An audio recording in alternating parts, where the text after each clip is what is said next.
제가 지난 주간에 서울의 봄이라는 영화를 제가 봤는데 여러분 다 보셨는지 모르겠습니다. 벌써 100만 관객을 돌파했더라고요. 제가 영화를 보면서 마음에 큰 분노와 울분 같은 게 느껴졌습니다. 그 영화를 보고 난 후에 머릿속에 남는 대사가 있었는데 그게 뭐였냐면은 김일성 오늘 안 쳐들어온다는 거였습니다. 김일성 오늘 안 쳐들어와. 전두광 외에 다른 모든 군인들이 전방에서 병력을 빼면 그래서 김일성이 쳐들어오면 어떡하냐 그렇게 걱정했을 때에 전두광만큼은 확신 있게 말합니다. 김일성 안 쳐들어온다고. 오늘 절대로 안 쳐들어온다고. 12.12 군사 반란이 성공할 수 있었던 데는 최전방을 지키던 구사단이 서울로 출동한 것이 컸습니다. 전방에 배치되어 있는 그 병력은 그 규모나 수가 굉장히 크죠. 그런데 그 전방 병력이 서울로 진군한다 하는 것은 이것은 막을 수 있는 부대가 아마 별로 없을 거예요, 우리나라에서. 그런데 그 구사단이 서울로 출동을 했기 때문에 이 군사 반란을 막을 수가 없는 거죠. 분명히 잘못된 일입니다. 전방 병력은 절대로 빼서는 안 되는 것입니다. 만약 북한에서 그 사실을 알았다면은 당장의 파주나 일산을 통해서 남침을 했을지도 모를 일이죠. 그런데 극중에서 노태건이라는 이 인물이 구사단 최전방 부대를 서울로 이동을 시켰는데 그 이유가 뭐냐? 김일성이 오늘 안 쳐들어온다는 거예요. 걱정하지 말고 구사단을 빼라는 거죠. 오늘 많은 사람들이 심지어 그리스도인들조차도 이 한 가지 믿음을 가지고 살아가는 것 같습니다. 그게 뭐냐면 주님의 날, 심판의 날은 오지 않는다. 적어도 오늘은. 그런데 오늘 성경은 이렇게 증거하고 있습니다. 오늘 2절에 보니까 주의 날이 밤에 도둑같이 이를 줄 너희 자신이 자세히 알고 있다. 그들이 평안하다 안전하다고 할 때에 임신한 여자에게 해산의 고통이 이름과 같이 멸망이 갑자기 그들에게 이를 것이다. 결코 피하지 못할 것이다. 사람들이 원하는 게 뭐죠? 여러분이 원하는 게 뭐죠? 평안과 안전입니다. 우리는 평안과 안전을 원하고 있고 그래서 사람들이 그토록 돈을 벌고 싶어 하는 거죠. 여러분 돈 냄새 맡아보셨습니까? 요즘에는 신용카드 냄새를 맡겠죠? 여러분 돈 그거 아무것도 아닙니다. 쇠 붙이고 종일 뿐입니다. 그런데 왜 사람들이 그것을 얻으려고 할까요? 돈을 가지고 있으면은, 재물을 가지고 있으면은 안전하기 때문이고 평안하기 때문입니다. 결국 우리는 평안과 안전을 위해서 돈을 얻으려고 하고 명예를 얻으려고 하고 권세를 얻으려고 합니다. 그런데 오늘 본문은 뭐라고 말씀하고 있냐면 주님의 날, 이 심판의 날을 외면하고 평안과 안전을 추구하는 사람들은 반드시 주님의 날을, 심판의 날을 어떻게 만나게 된다고요? 밤에 도둑을 만나는 것처럼, 임산부가 해산의 진통을 만나는 것처럼 그렇게 주님의 날을 맞이하게 될 거라고 그렇게 말씀하고 있습니다. 주님의 날, 심판의 날을 믿지 않는 사람들은 평안과 안전이 최고의 목표죠. 여러분, 그런데 우리가 평안과 안전을 목표로 사는 것이 나쁜 것입니까? 나쁜 게 아니죠.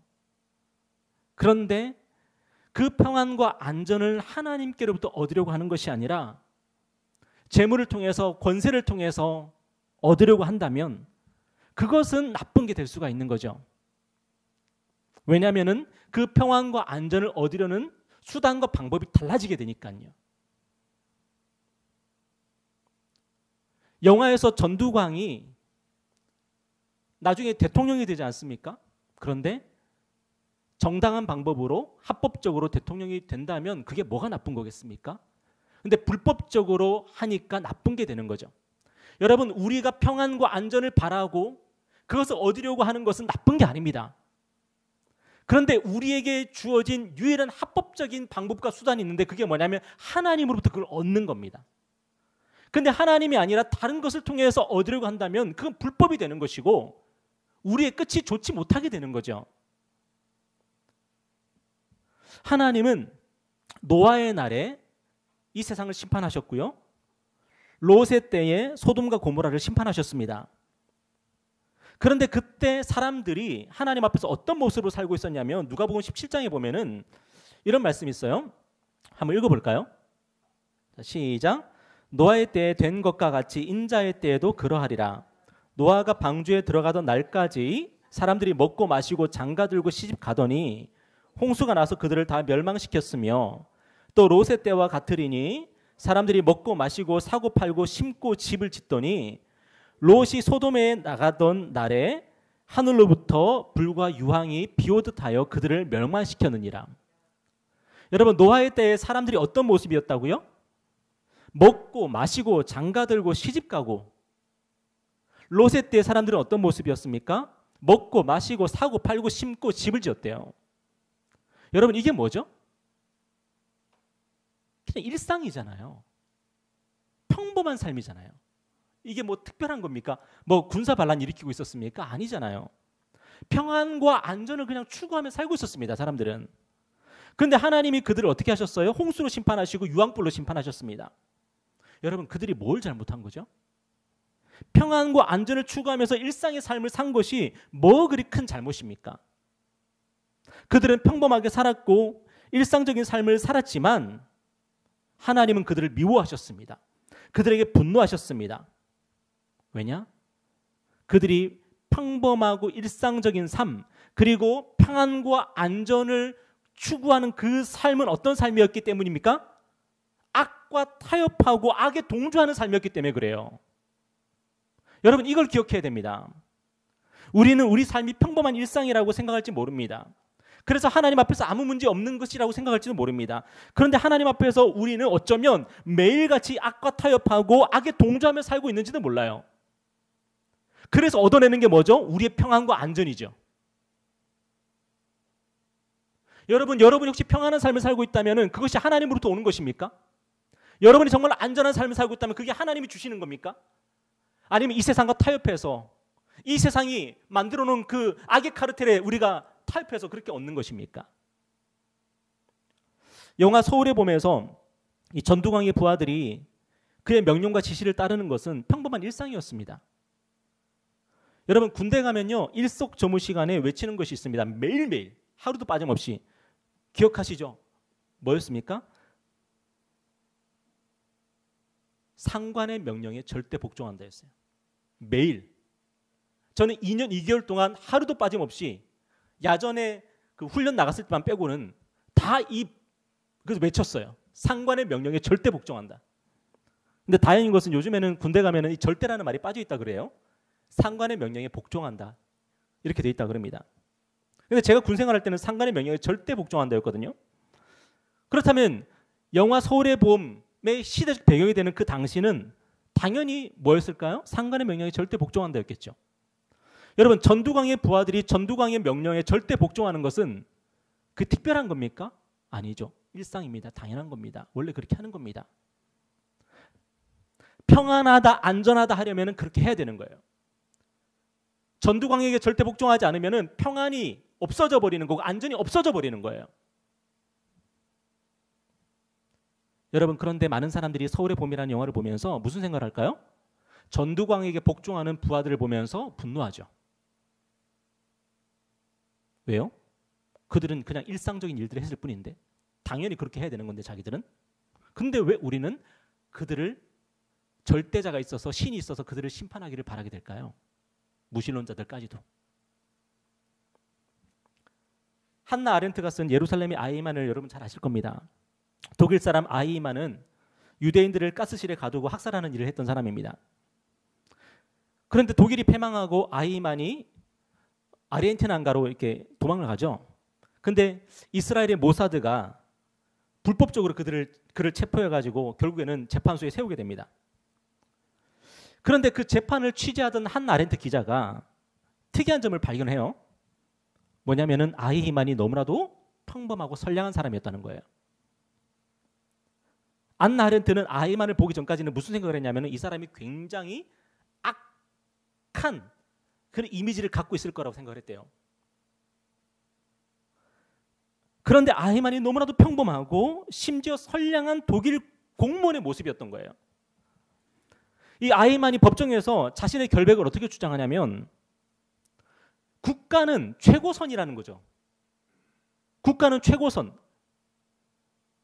우리도 아마 여기 동조할걸요? 여러분 대한민국을 반대하고 싶은 마음이 여러분 있으십니까? 우리는 예수님을 믿는다고 말하지만 예수님 때문에 대한민국을 반대하는 데까지도 나가지 못할걸요. 왜냐하면 국가라는 것은 최고선이기 때문에 최고의 권위죠. 우리는 아무리 예수를 우리가 열심히 믿어도 대한민국을 반대하고 전복시킬 마음까지는 못 먹을 겁니다. 이 아이만도 독일은 자기에게 최고선이었다는 거예요. 나뿐만 아니라 모든 이들에게. 그래서 국가의 명령은 당연히 복종하는 거라는 거죠. 국가가 나에게 내린 명령은 당연히 성실하게 수행을 해야지 맞다는 거예요. 그래서 이 아이만이 뭘 했는지 아세요?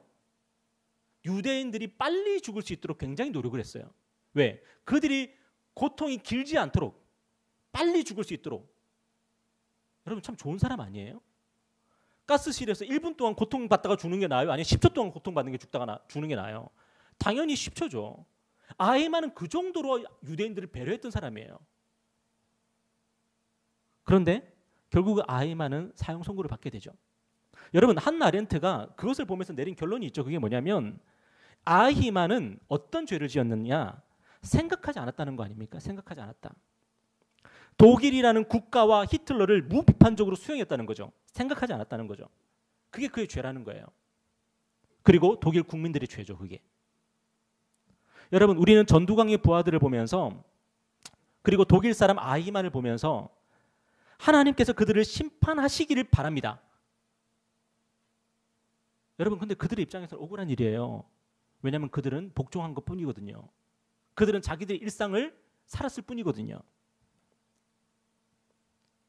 그런데 우리는 그들이 하나님의 심판을 받기를 바라요. 여러분 그렇다면 오늘 우리는 어떻죠?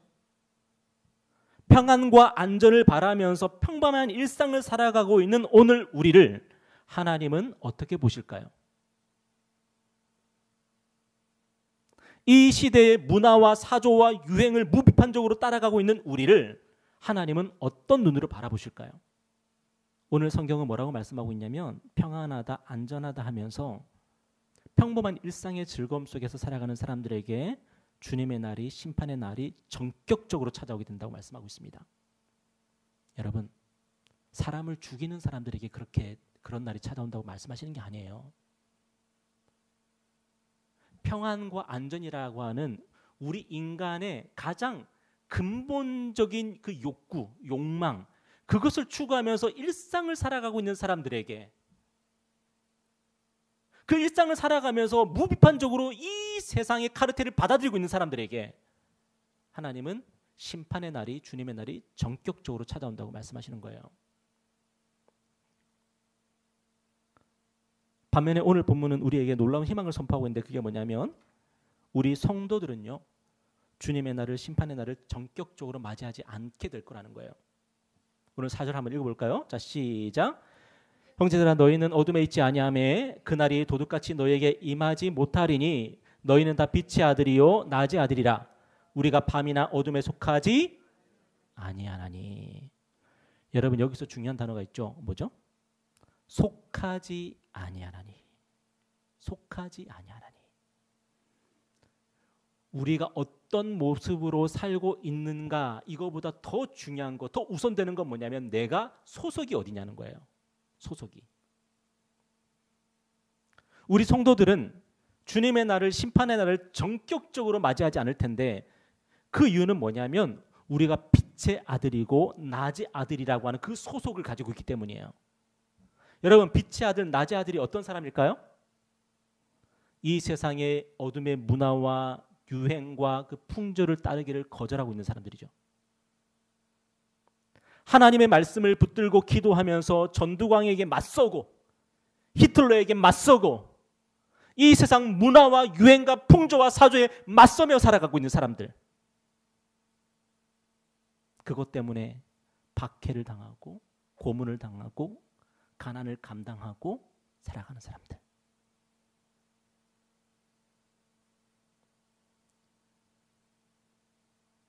영화에서는 이태신 같은 사람들이겠죠.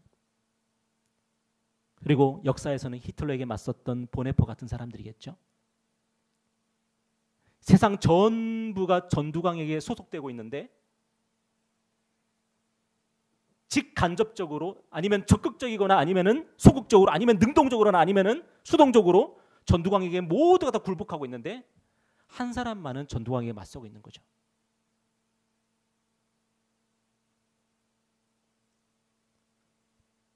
독일 국민들이 하일 히틀러를 외치고 있을 때에 미치광이가 거리에서 자동차를 몰면서 사람들을 죽이고 있다면 그 미치광이를 죽이는 게 맞다고 하면서 한 목사가 들고 일어났죠. 보네퍼. 소속이 다른 거예요. 여러분, 그런 사람들이 어떤 모습으로 살아가냐면 오늘 8절에 보십시오. 한번 읽어볼까요? 시작. 우리는 낮에 속하였으니 정신을 차리고 믿음과 사랑의 호심경을 붙이고 구원의 소망의 투구를 쓰자.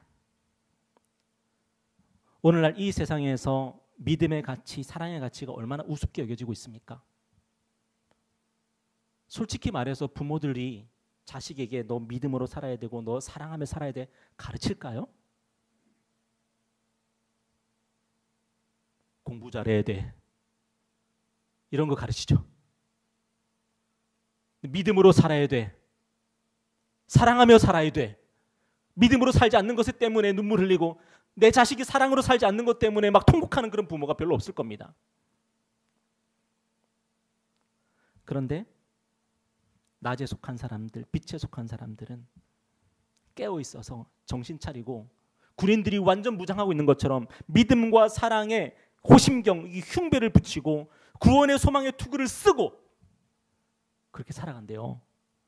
여러분, 뭐 군대 가신 분들은 아시겠지만, 다녀오신 분들은 아시겠지만 어느 날 갑자기 막 땡땡땡땡땡 종이 울려요. 뭔가 보니까 막 진돗개가 발령됐대요. 아니면 데프콘이 발령됐대요.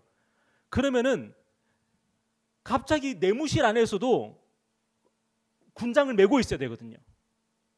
탄띠를 메고 하이바를 꺼내놓고 전투화를 신고 있어야 되거든요. 내무실 안에서도. 얼마나 불편한지 몰라요. 그런데 하나님께서 자기 백성들에게 지금 요구하시는 삶의 모습이 바로 그거예요. 정신 차리고 깨어 있어가지고 무장을 하고 있으라는 거예요. 세상 문화에 이렇게 떠밀려 가지 말고 세상 사람들이 그렇게 살고 있으니까 그렇구나 하면서 그렇게 살지 말고 너희들은 하나님의 말씀을 붙잡고 하나님 앞에 기도하면서 정신 차리고 있으라는 거예요. 사도 바울이요, 친절하게 데살로니가전서 1장 3절에서 이 믿음과 사랑이 무엇인지를 아주 친절하게 소개하고 있는데요. 한번 보실까요? 읽어볼까요? 시작. 너희의 믿음의 역사와 사랑의 수고와 우리 주 예수 그리스도에 대한 소망의 인내를 우리 하나님 아버지 앞에서 끊임없이 기억하고 있다. 이 사도 바울이요, 데살로니가에서 몇 주 정도밖에는 복음을 전하지를 못했어요. 말씀을 가르치지 못했어요. 그리고 나서 여러 가지 어려움 속에서 고린도로 갔거든요. 거기서 이제 복음을 전하고 있는데 거기서 너무 데살로니가 성도들이 걱정이 되는 거예요. 근데 알아보니까 그들이 어떻게 살고 있어요? 믿음의 역사와 사랑의 수고와 소망의 인내로 살고 있는 거예요. 그걸 보면서 사도 바울이 너무 기쁜 거예요. 여러분, 믿음은 뭡니까? 믿음 하니까 너무 추상적이지 않아요? 믿음은 뭐죠? 믿음의 역사. 사랑은 뭐예요? 수고예요. 수고. 제가 이 믿음의 역사, 사랑의 수고를 원문으로 찾아보니까요, 이 단어가 이렇더라고요. 믿음의 역사는 믿음의 노력이에요. 믿음의 행위예요. 뭔가 하고 있는 거예요. 믿음으로. 가만히 있는 건 믿음이 아니에요. 믿음은 행동이에요. 여러분, 지난 한 주간 믿음으로 무엇을 하셨습니까? 여러분, 믿음을 가지고 무엇을 하셨습니까? 아무것도 하지 않았다면 믿음이 아니죠. 믿음은 행동이니까. 믿음은 노력이니까. 여러분, 믿음으로 하나님 앞에서 어떤 노력을 하면서 사셨습니까? 여러분, 사랑의 수고가 뭔지 아세요? 원문에 보니까 사랑의 고통이래요. 근데 더 놀라운 게 뭐냐면 사랑의 상처래요. 상처. 이 사랑의 수고라는 이 수고라는 단어가 칼에 베인 듯한 상처래요. 여러분, 지난 한 주간 사랑 때문에 상처받아 보셨습니까? 예수 그리스도 때문에 내가 누군가를 사랑하기 위해서, 섬기기 위해서 상처를 받아 보셨습니까? 그게 사랑이래요.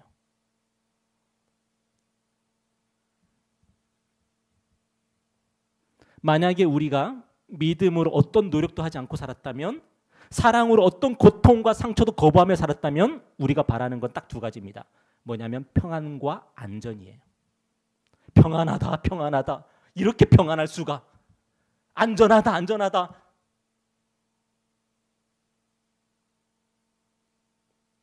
생각해 보니까 침대 밑에 들어가가지고 핸드폰 보고 있을 때가 가장 평안하고 안전하더라고요.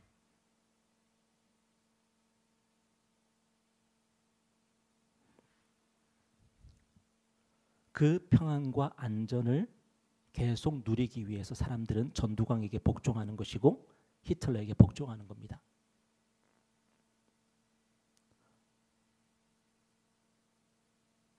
그렇게 안 하면 이태신처럼 보네포처럼 평범한 일상조차 주어지지 않으니까요. 여러분, 그런데 하나님의 백성들은, 성도들은 어떻게 살아가는 사람들이냐면 하나님이 우리에게 주신 믿음 때문에 하나님 앞에서 노력하고 하나님의 일들을 이루어 나가고 그렇게 살아가고 있고요. 하나님의 백성들은 하나님이 우리에게 주신 사랑 때문에 고통을 받으면서 상처를 입어가면서 그 사랑을 하면서 살아가고 있다는 거예요.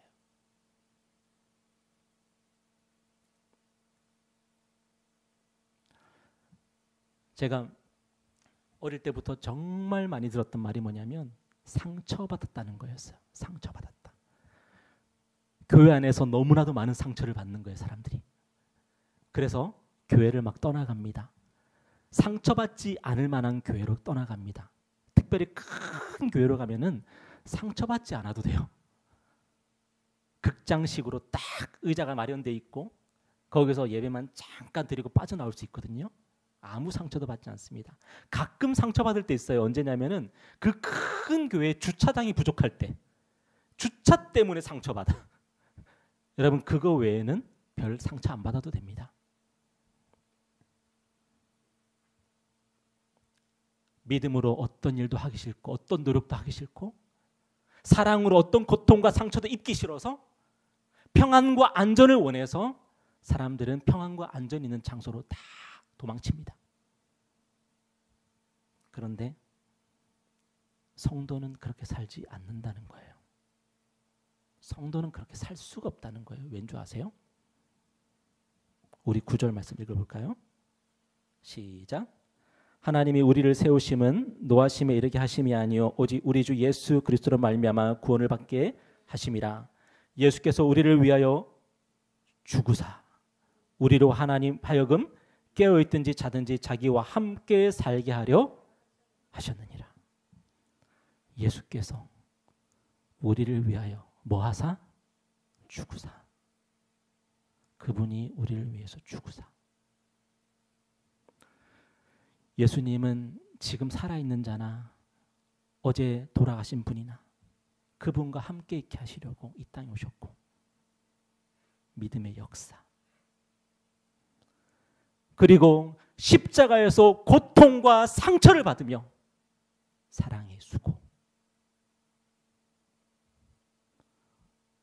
우리의 구주가 되셨습니다. 그분의 믿음의 역사 때문에 그분의 사랑의 수고와 상처 때문에 우리는 사나 죽으나 주님의 것이 되었습니다. 여러분, 오늘 우리가 진정으로 충성서약해야 될 분이 누구십니까? 전두광입니까? 히틀러입니까? 심판의 날이 오기 전까지, 주님의 날이 임하기 전까지 전두광에게 충성서약하면 평안하겠죠. 히틀러에게 충성서약하면 안전하겠죠.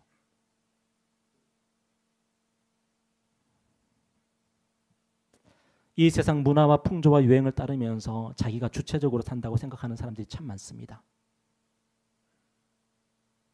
이 세상 마케팅에 제대로 걸려든 거죠. 왜냐하면 이 세상 마케팅의 목표가 바로 내가 주체적으로 산다는 착각을 하게 만드는 거니까요. 전두광에게 복종하며 살면서 히틀러에게 복종하고 살면서 내가 주체적으로 산다고 착각하는 거하고 똑같습니다. 우리 인간은 절대 주체적일 수가 없습니다. 누군가에게 복종하고 삽니다. 그런데 선택하는 거죠. 이 세상에게 복종할 것인가 아니면 예수께 복종할 것인가. 유대인들이요, 예수님을 십자가에 못 박을 때 뭐라고 고백한 줄 아세요? 우리에게는 가이사 외에는 왕이 없습니다라고 그랬어요. 사실은 유대인들은요, 자기들이 하나님의 백성이라고 말했으면서 아니에요. 사실 가이사가 왕이었어요. 근데 겉으로만 아닌 척하며 살았을 뿐이에요. 그러니까 성전을 유지하고 살았던 거죠. 성전에서 어마어마한 헌금들이 막 들어오고 성전에 어마어마한 재물이 쌓일 수 있었던 것은 하나님을 왕이라고 고백했기 때문이 아니에요. 가이사가 왕이라고 고백했기 때문에 그게 가능했던 거예요. 결정적인 순간이 되니까 진실이 폭로하게 된 거죠. 가이사밖에는 우리 왕이 없다고. 여러분, 우리가 이 세상에서 평안과 안전을 누리고 살고 있다면 여러분, 우리가 하나님을 진짜 잘 믿어서일까요? 진짜 예수를 잘 믿어서 평안과 안전이 우리에게 주어진 걸까요? 아니요. 이 세상을 섬기고 있기 때문에 그게 가능한 거예요. 그런데 오늘 이 세상에 정말 적은 무리들은, 정말 극소수의 사람들은 나사렛 예수를 나의 구주요 나의 하나님으로 믿고 고백하며 삽니다. 왜 그렇게 살고 있는 줄 아세요? 예수께서 나를 위해서 십자가에서 죽으셨거든요. 내가 죽어야 될 그 자리에서 내가 받아야 될 그 저주와 심판을 그분이 담당하셨거든요. 그리고 나를 살게 하셨어요. 하나님 앞에서. 그래서 하나님이 우리에게 주시는 평안과 안전을 내게 주셨어요. 그래서 이 세상에 주는 평안과 안전을 거절하는 겁니다.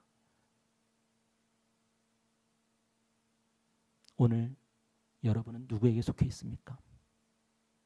오늘 여러분이 바라는 평안과 안전은 누구로부터 오는 것입니까? 서울에 본 마지막 장면 보니까 전두광에게 충성했던 사람들 막 잘 먹고 잘 살았더라고요.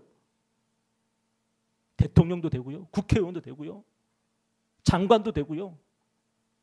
이 땅에서 호의호식하며 잘 살았더라고요. 여러분도 그걸 원하시는 겁니까? 근데 주님은 우리에게 뭐라고 말씀하시냐면 나를 따르려거든 자기 십자가를 지고 나를 따르라고 하십니다. 우리 주님은 우리에게 대통령 자리 못 주신답니다. 장관 자리도 못 주신답니다. 우리에게 주실 수 있는 것은 우리가 짊어져야 될 십자가랍니다. 여러분 선택하십시오. 근데 예수님께서 우리에게 주실 수 있는 게 또 하나 있죠. 하나님의 평안, 하나님과의 샬롬, 하나님을 아버지라고 고백하게 되고 하나님을 아버지로 누리게 되고 하나님의 나라를 우리의 기업으로 선물로 받게 되는 그 영광, 예수님은 우리에게 그거 주신답니다. 며칠 전에 우리 김 전사님이 가수 성시경하고 박진영이 만나서 이야기하는 영상을 보여주더라고요. 뭔가 싶어서 봤더니 박진영 씨가 지금 굉장히 신실한 그리스도인으로 살고 있더라고요. 근데 그 박진영 씨가 하는 말이 뭐냐면 항상 두 가지가 의문이었다는 거예요. 왜 올바로 살아야 되는지, 왜 열심히 살아야 되는지. 나름대로 올바로 살려고 노력했던 사람 같은데, 나름대로 열심히 살려고 노력했던 사람 같은데 왜 그렇게 살아야 되는지 모르겠더라는 거예요. 그런데 그가 성경을 읽고 예수님을 만났고 주님께 무릎을 꿇었습니다. 그리고 그의 삶에 찾아온 큰 변화가 뭐냐면 왜 올바로 살아야 되는지, 왜 열심히 살아야 되는지를 알게 되었다는 거예요. 왜 우리가 올바로 살아야 되고 왜 우리가 열심히 살아야 되죠? 왜 그렇죠? 우리에게 주인이 있기 때문이에요. 우리에게 주인이 계시잖아요. 예수가 우리의 주인이시잖아요. 우리는 누구죠? 그분의 종이잖아요. 그분의 청직이잖아요. 그분이 우리에게 모든 걸 맡겨주셨잖아요. 어떤 사람에게는 5달란트, 어떤 사람에게는 2달란트, 어떤 사람에게는 1달란트. 우리의 인생을 선물로 주셨고 우리의 시간을 선물로 주셨고 우리의 호흡을 선물로 주시면서 우리가 가진 그 모든 것을 주님이 우리에게 선물로 주시면서 가서 열심히 장사하라고 말씀하셨잖아요. 그래서 우리가 주인이 아니기 때문에, 우리가 주체자가 아니기 때문에 우리는 악하고 게으른 종이 되면 안 되는 거죠. 여러분, 여러분의 인생이 여러분의 것이라고 생각하고 여러분이 주체적인 삶을 살고 있다고 생각한다면 다시 성경을 읽어보셨으면 좋겠습니다. 우리는 주체적으로 살 수 없는 존재이고요. 마귀의 종이든지 예수의 종이든지 이 세상에 주는 평안과 안전을 추구하며 살든지 예수가 주시는 십자가를 추구하며 살든지 주님의 날에 저와 여러분 모두가 믿음의 역사를 하면서 사랑의 수고를 하면서 인내로서 주님을 소망하면서 그렇게 살다가 우리 주님 만났으면 좋겠습니다. 그리고 제가 정말 바라는 것처럼 여러분도 주님께 수고했다는 말 한마디 들으시기를 축복합니다. 기도하겠습니다.